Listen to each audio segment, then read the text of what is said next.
இன்றைக்கும் இஸ்ரேல் நடத்திய தாக்குதல்கள்ல 4 அப்பாவிகள் கொல்லப்பட்டிருக்கிறார்கள், ஷஹீதாகி இருக்கிறார்கள் என்கிற செய்திகள் பதிவாகி இருக்கிறது. இந்த நிலையில இன்றைக்கு வெளியாகி இருக்கக்கூடிய பல முக்கியமான செய்திகளில் முதன்மையான ஒரு செய்தி என்னன்னா, பாலஸ்தீனத்தினுடைய தேச தந்தையாக அல்லது பாலஸ்தீனத்தை ஆட்சி செய்ய வேண்டும் என்று மக்களால் விரும்பப்படக்கூடிய ஒருவராக இருக்கிற ஷேக் மர்வான் பர்கௌத்தி அவர்களை விடுதலை செய்ய வேண்டும் என்று சொல்லி சர்வதேச அளவுல அழுத்தங்கள் அதிகரித்து வருகிறது. ஷேக் மர்வான் பர்கௌத்தி அவர்களை விடுதலை செய்ய வேண்டும் என்கிற போராட்ட களத்தில் தற்போது மார்வல் நடிகர்களும் கூட இணைந்திருக்கிறார்கள் என்கிற செய்திகள் வெளியாகி இருப்பதை நம்ம பார்க்க முடியும். மார்வல் திரைப்படங்கள் மற்றும் தொடர்களில் நடித்ததன் மூலமாக பிரபலமாகி இருக்கக்கூடிய 20க்கும் மேற்பட்ட முன்னணி நட்சத்திரங்கள், அதே நேரத்தில் இலக்கியம் திரைத்துறையை சார்ந்த 200க்கும் மேற்பட்டவர்கள் மர்வான் பர்கௌத்தியை உடனடியாக விடுதலை செய்யுங்கள் என்கிற போராட்டத்தில் தற்போது தங்களையும் இணைத்துக் கொண்டிருப்பதாக அறிவித்திருக்கிறார்கள். இது ஒரு சர்வதேச போராட்ட இயக்கமாக தற்போது மாற்றப்பட்டிருக்கிறது.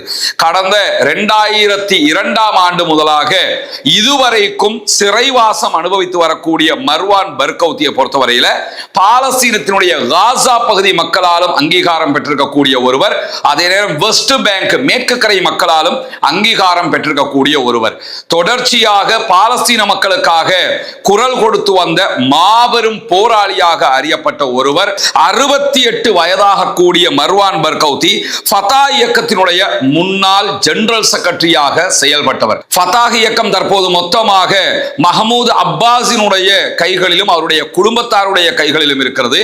பாலஸ்தீன மக்களுக்காக நிற்க வேண்டிய மஹமூத் அப்பாஸ் இஸ்ரேலிய ஆக்கிரமிப்பு அரசாங்கத்தினுடைய கைக்கூலியாக அரபு நாடுகளில் இருக்கக்கூடிய சில பேர் கொடுக்கக்கூடிய பணங்களுக்கு தலையாட்டக்கூடியவராக, இஸ்ரேல் கொடுக்கக்கூடிய மானியத்திற்கு வேலை செய்யக்கூடியவராக மாறி இருக்கிறார். உண்மையிலேயே பாலஸ்தீன அதிகார சபையின் தலைவராகவும் பாலஸ்தீனத்தின் ஆட்சியாளராகவும் இருந்திருக்க வேண்டியவர் ஷேக் மர்வான் பர்கௌத்தி அவர்கள். யாசர் அரபாத்துடைய காலத்திலிருந்து ஃபதா இயக்கத்திலே செயல்பட்டு வந்தவர். இன்றைக்கும் பாலஸ்தீன மக்களால் விரும்பப்படக்கூடிய ஒருவராக இருக்கிறார். முதல் இன்திஃபாலாவின் முக்கிய தலைவராகவும் இவர் அறியப்படுகிறார். அதே நேரம் 2002 இஸ்ரேலால் கைது செய்யப்பட்டு தண்டனை வழங்கப்பட்டு 5 ஆயுள் தண்டனைகள் மற்றும் கூடுதலாக 40 ஆண்டுகள் சிறைவாசம் அவருக்கு வழங்கப்பட்டிருக்கிறது. இதுவரைக்கும் ஒப்பீட்டளவில் அவர் ஒரு 24 ஆண்டுகளை சிறையிலே கழித்திருக்கிறார். 24 ஆண்டுகளாக சிறையில் வாழக்கூடிய ஒருவரை எங்கள் தலைவராக நாங்கள் ஏற்றுக்கொள்கிறோம். அதே நேரம் பாலஸ்தீனத்தினுடைய அனைத்து துறைகளிலும் இருக்கக்கூடியவர்களும் இதைத்தான் சொல்லுகிறார்கள் என்று பாலஸ்தீனத்தின் காசா பகுதிகளில் போராடுகிற 14 போராட்ட அமைப்புகளும் வெளிப்படையாகவே அறிவித்திருக்கின்றன. அனைத்து அமைப்புகளும் ஒட்டுமொத்தமாக இவரை தேர்தலில் ஜனாதிபதி வேட்பாளராக அறிவிப்பதற்கு தயாராகி வருகிறார்கள். இந்த நிலையில தான் இன்றைக்கு பல முக்கியமான செய்திகள் வெளியாகி இருக்கிறது. குறிப்பாக ஈரானுடைய பேச்சுவார்த்தைகள் தொடர்பாக அல் ஜசீராவுக்கு அமெரிக்காவினுடைய அதிபர் டொனால்ட் ட்ரம்ப் பேட்டி அளித்திருக்கிறார். அல் ஜசீராவினுடைய பத்திரிகையாளர் தனியா நூரியினுடைய கேள்விகளுக்கு அவர் பதில் சொல்லி இருக்கிறார். அந்த பதில்கள் அவர் சொல்லியிருக்கக்கூடிய மிக முக்கியமான செய்தி என்னன்னு கேட்டா, ஈரானுடனான பேச்சுவார்த்தைகள் குறித்து தனக்கு எந்த விதமான அவசரமும் இல்லை என்று சொல்லி இருக்கிறார். பொருளாதாரம் அதே போன்று ராணுவ ரீதியிலான நடவடிக்கைகள் ரெண்டுமே எங்களுக்கு பலன் தரக்கூடியதுதான். அதனால நாங்க நினைச்சோம்னா பொருளாதார ரீதியாக அவங்களை முடக்குவோம், நினைச்சோம்னா ராணுவ ரீதியாக முடக்குவோம். இரண்டுல அதுதான் முக்கியம் இதுதான் முக்கியம்ங்கிறது எங்களுடைய நிலை கிடையாது என்று சொல்லியிருக்கக்கூடிய அமெரிக்க அதிபர் டொனால்ட் ட்ரம்ப் ஈரானுடனான பேச்சுவார்த்தைகள் தொடர்பாக நாங்க அவசரப்பட மாட்டோம், எவ்வளவு நாட்களாக இருந்தாலும் அவர்கள் மீதான தடைகளை நீடித்துக் கொண்டு கடலிலே அவர்களை முற்றுகையிடுகிற வேலைகளை செய்வோம் என்று சொல்லியிருக்கிறார் அமெரிக்க அதிபர் டொனால்ட் ட்ரம்ப்.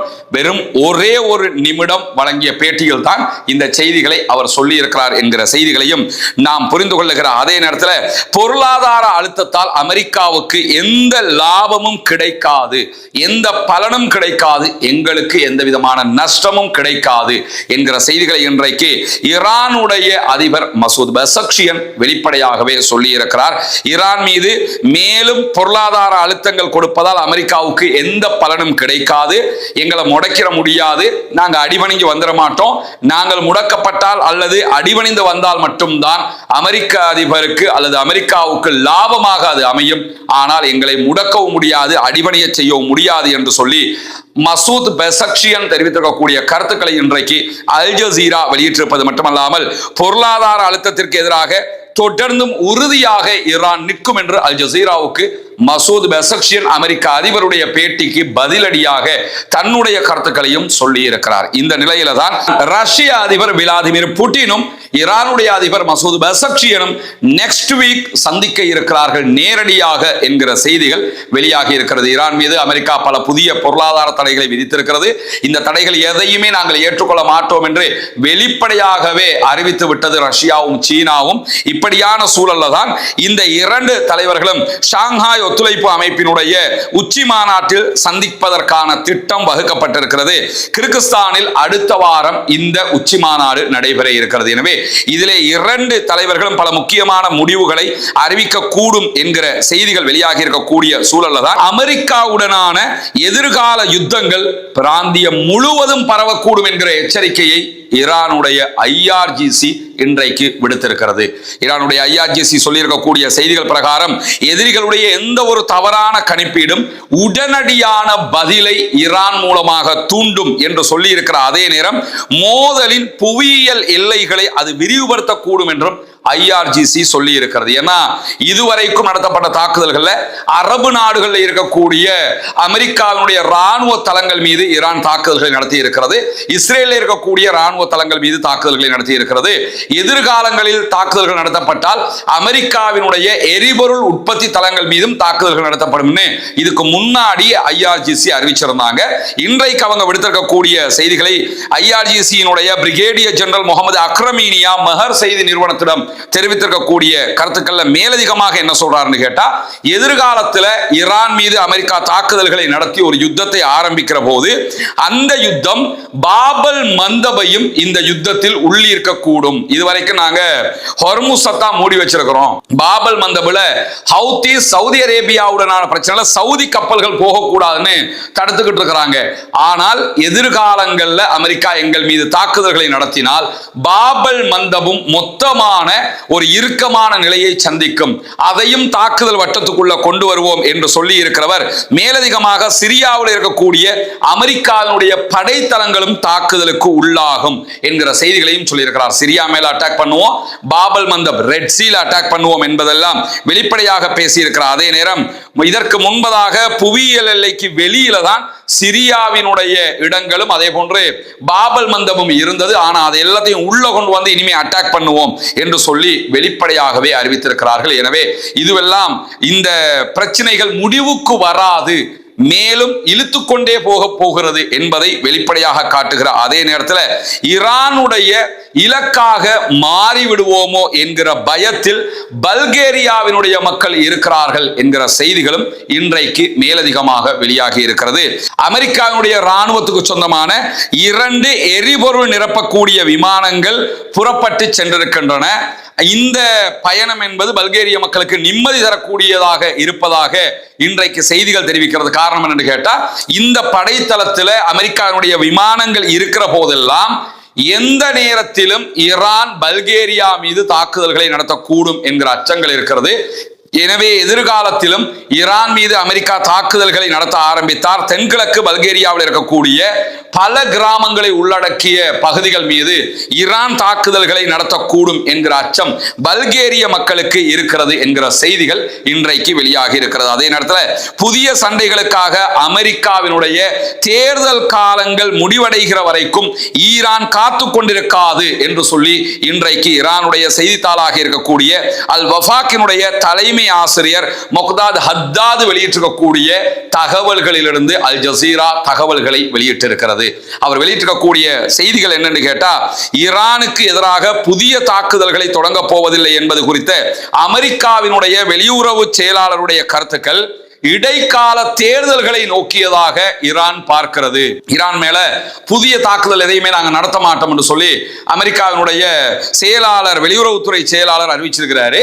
அதை பத்தி அவர் சொல்லும் போதுதான் சொல்றாரு, இது எதுக்குன்னு கேட்டா இப்ப எலெக்ஷன் நடக்க இருக்கு, அதனால யுத்தத்துக்கு போகாம சமாளிச்சு எலெக்ஷன்ல ஜெயிச்சுட்டு மொத்தமாக ஈரான் மேல தாக்குறதுக்கு திட்டமிடுறாங்க. இந்த மாதிரி ஒரு தற்போதைய பதட்ட நிலையை தணிப்பதற்காக இவர்கள் சொல்லுவதுதான் இந்த கருத்தினுடைய சாராம்சம் என்று சொல்லக்கூடிய பத்திரிகை ஆசிரியர் இந்த காலக்கெடு முடிகிற வரைக்குமே ஈரான் காத்திருக்காது என்பதையும் அமெரிக்கா புரிந்து கொள்ள வேண்டும் என்று சொல்லியிருக்கிறார். அமெரிக்கா வெறுமனே தேர்தல் காலத்தை கடந்துவிட்டு மீண்டும் தாக்குதல்களை பரந்த அளவில் நடத்துவதற்கு திட்டமிட்டிருக்கலாம். ஆனால் ஈரான் அதை மீறிய திட்டங்களோடு இருக்கிறது.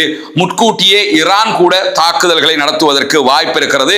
எனவே புரிந்துணர்வு ஒப்பந்தத்தில் இருப்பதை போன்று ஈரானுக்கு கொடுக்க வேண்டிய சலுகைகளை கொடுத்து யுத்த நிறுத்தத்திற்கு சென்று அதை உறுதிப்படுத்துவதுதான் அமெரிக்காவுக்கு சேஃப்டியானது அப்படின்னு சொல்லி இன்றைக்கு வெளியாகி இருக்கக்கூடிய தகவல்கள்ல ஈரானுடைய மிக முக்கியமான பத்திரிகையாக இருக்கக்கூடிய வஃபாக்கினுடைய தலைமை ஆசிரியர் இந்த தகவல்களை தெரிவித்திருக்கிறார். அல் ஜசீரா அதை சுட்டிக்காட்டி இருக்கிறது. இந்த நிலையில தான் இன்றைக்கு இன்னும் ஒரு முக்கியமான செய்தி வெளியாகி இருக்கிறது. ஈரானுடைய ஆயுதப்படைகளுடைய செய்தி தொடர்பாளர் வெளியிட்டிருக்கக்கூடிய செய்திகள்ல எதிர்காலத்தில் ஈரான் மீது அமெரிக்கா தாக்குதல்களை நடத்தினால் இந்த தாக்குதல்களுக்கு நாங்கள் கொடுக்கக்கூடிய பதிலடிகளில் அமெரிக்க இஸ்ரேலிய சார்பு ஊடகங்களும் உள்ளடக்கப்படலாம் என்கிற ஒரு அதிர்ச்சி தகவலை சொல்லியிருக்கிறார். குறிப்பாக ஃபார்ஸ் நியூஸ் ஏஜென்சி வெளியிட்டிருக்கக்கூடிய செய்திகள் பிரகாரம் பிபிசி, ஈரான் இன்டர்நேஷனல், ரேடியோ ஃபர்தா உள்ளிட்ட மிக முக்கியமான ஊடக நிறுவனங்கள் மீது தாக்குதல் நடத்துவோம் என்கிற அறிவிப்பை இன்றைக்கு